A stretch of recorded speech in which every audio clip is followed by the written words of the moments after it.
engage and it recruit winners. We just hired 11 new linemen. And you know what, guys? We did not hire for skills. In the past, it was always skills. You know, we got guys from the co-ops and from the munis and stuff like that want to come with Progress Energy because we pay better our benefits. That's how we did it. I told my team, we ain't doing it like that no more. I want guys who know nothing about the industry, and we're going to hire for a personality.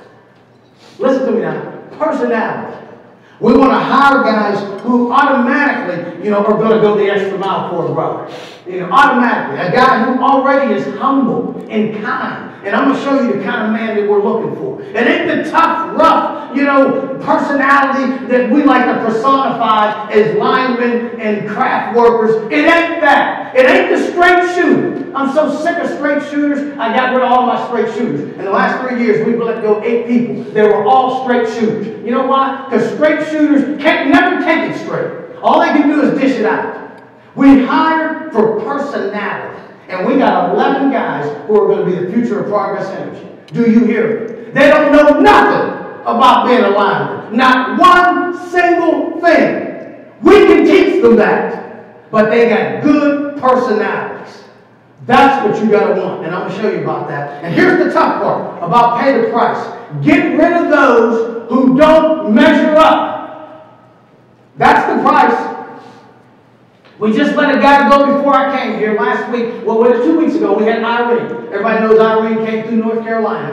Now, here this guy is, and he's a good guy, but he's been always a little squirrely. One of those straight shooters, always kind of stirring up crap, causing contention, not willing to follow all the rules, just right close to the rules, but want to bend the rules. Well, this brother, what he did was just, we couldn't accept anymore. He went out there with a tree contract.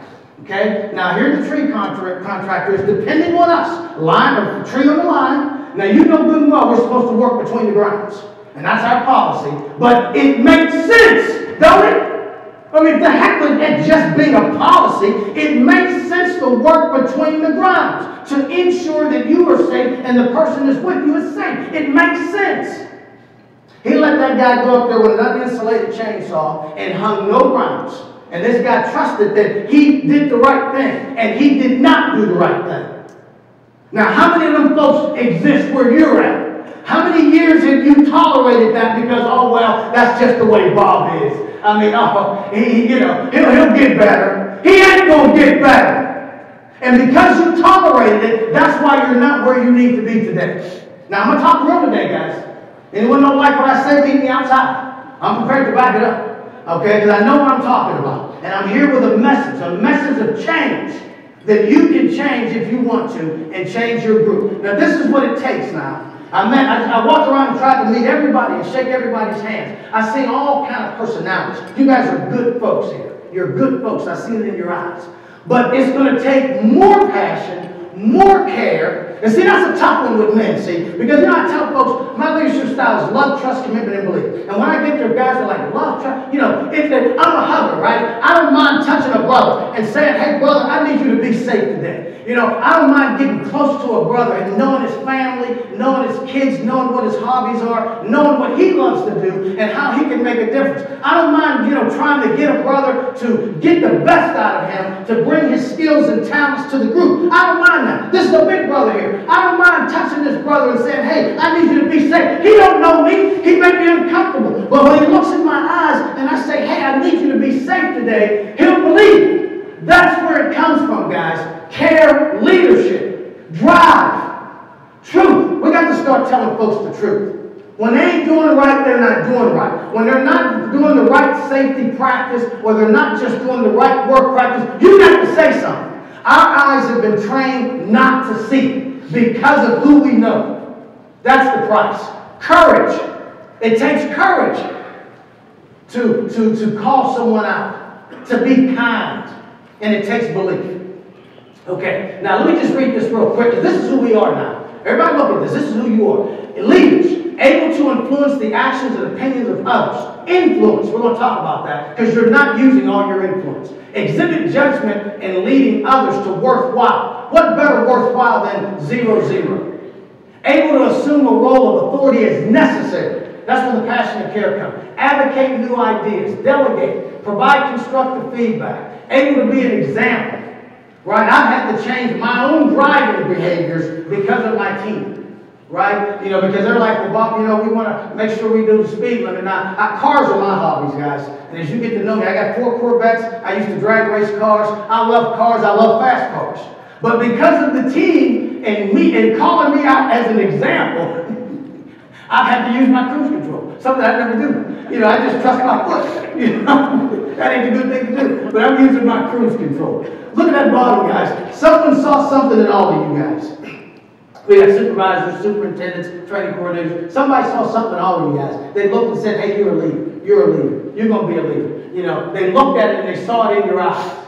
Okay, and that's how you got to where you are. All right, now here's the first one. Change team culture. Take a look at this now. Now, this is a true statement. If you want to take notes, do it now. But this presentation is free. Carl will send it to you. This is true. People achieve high levels of performance based largely on, here's the word, encouragement and reinforcement received by leaders and peers.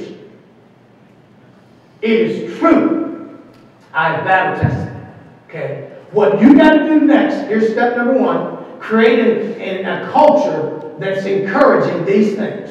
Love, trust, commitment, and belief. Okay?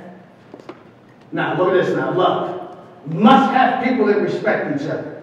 You are not going to have a successful group that is capable of achieving any major safety milestone if you do not promote love. The general respect for each other. And that is everybody in the team. Not just the one that likes cars, not just the one that hunts and fishes, and we all hunt and fish, not the one who collects guns, and we all collect, but everybody on the team has to be respected.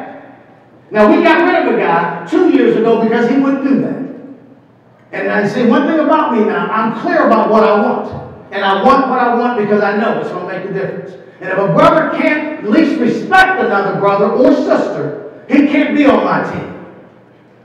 Okay? Because it causes strife. Now, let me tell you how. The guy who lost the arm, okay? And this is important now. Hey, remind me where I set that down because I'm going to come back for it. But I don't want you to look this way. I want you to hear this now because this is important. This is what happened. Okay. So this is how this happened now. And I'm going to give a little bit of preface. The guy who came out, who was called, the first responder, I'll go this way. The first responder got to the job site. And what he saw was single tap line coming in. You guys know that. Single tap, but then tap off. So you have a pole here, single tap coming in, tap going that way, and then transformer, down to the house here. One customer out who called in. One customer right here in this chair. Okay? He gets there. A fire had, since the line had come down, it started a fire. So the fire department was there, and they had put the fire out. There was still a lot of smoke and stuff and confusion around. All right, so he looks to see what he can see there, kind of hazy. Okay, he sees enough, he believes. Then he goes over to the house, pulls the meter, comes grounds. Perfect. He's doing good so far. Then he recognizes he's still trying to look up and see just what. He sees a hotline clamp, and there's actually 2 risers on that. 2 risers. He only sees one because of the cloud and the smoke. He only sees one. And the one that he sees, he goes ahead and he disconnects that, and he thinks that that's the one that goes to the end to transfer the bell, the triplex. He believes he got it. He does not see the other one. And in fact, he did not have it. All right? But he didn't ground now, and he didn't use his tick tracer to ensure that it was de-energized.